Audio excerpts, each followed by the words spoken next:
Here's a quick update on the submarine that explores the Titanic at the bottom of the ocean, which has gone missing, as well as some very troubling statements from the CEO. A short while ago, the BBC has reported that a Canadian search plane has picked up underwater noises. Deep sea experts say it's hard to determine what these noises might be without seeing the data, but it's possible they could be short, sharp, relatively high-frequency noises made from within the vessel by hitting a hard object against the end of the sub. So basically they're saying someone inside the sub could be banging on the walls to try to get that noise picked up by someone on the outside.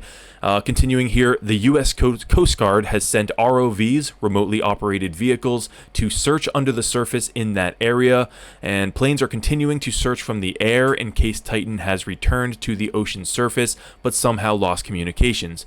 And finally, a French vessel equipped with a deep-sea underwater robot should arrive in the area by Wednesday afternoon local time. The reason for the robot is that we aren't quite sure what exactly went wrong with the vessel, and it could be the case that it's stuck on something. There's plenty of organic growth around the Titanic, as well as of course plenty of metal from the ship itself. You can sort of see what I mean here. Some of the protrusions on the outside of the vessel may have got caught on some of the metal from the ship, and that robot rescue vessel may be able to pry them free. Now that's just one possibility. There's a whole litany of things that could go wrong when doing a high-risk dive like this, and check out this article from the Daily Wire. The title is "Thrill Seeker Reveals Why He Backed Out of Missing Titanic Sub Voyage." A multimillionaire was very close to joining his fellow adventurers on OceanGate's now missing Titanic submarine, but got cold feet over fears that the company was, quote, cutting too many corners. He decided the risks were too high in this instance, even though he's not one to shy away from risk due to concerns about the vessel's design. One of Brown's main concerns was that the submersible would be operated by a customized $40 video game controller released in 2010.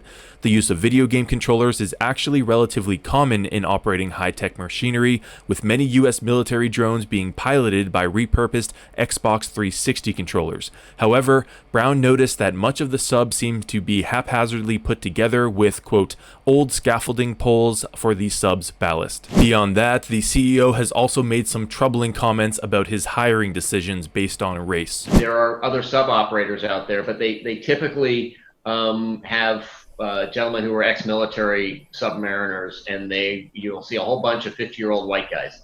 I wanted our team to be younger, to be inspirational, and I'm not going to inspire a 16-year-old to go pursue marine technology. I don't think I need to explain why that is a bad and discriminatory statement for multiple reasons. A 50-year-old white person can be just as inspirational as anyone else in any field, and of course if you switch the races around, if he said that about a black person, it's an international news story for weeks.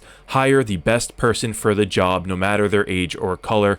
And you can see the CEO here, he's actually holding the controller we talked about.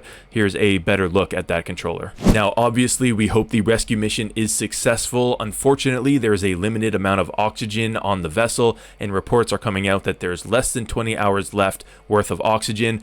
That's if they are still underwater, perhaps caught on something. It is possible that they just lost control of the vessel and it rose to the surface, in which case they might not be having oxygen issues, but it's just a matter of finding them. Here's a BBC graphic with some of the ships looking for the vessel, and to give you an idea of scale, they have expanded the search to cover an area of about 10,000 square miles, which is a little bigger than the state of Vermont. We're holding out hope that the vessel is found and everyone is okay, but that's where the story currently stands right now. If you found this video informative, consider hitting the like button and subscribing to this channel where I cover interesting news stories. My name's Ryan, this is News Rye. I'll see you in the next one.